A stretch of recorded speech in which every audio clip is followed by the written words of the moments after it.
First, apply plant oil or butter of your choice.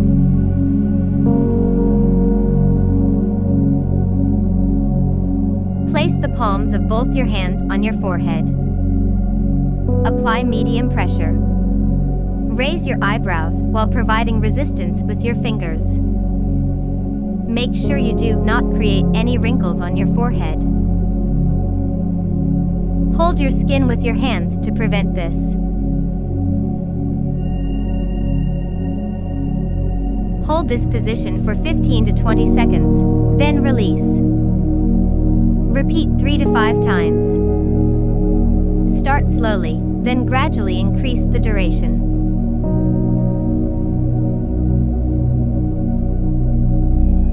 I really hope you liked this video, and it was helpful for you.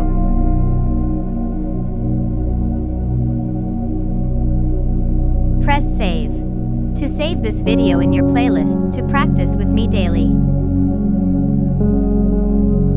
Please stay in touch.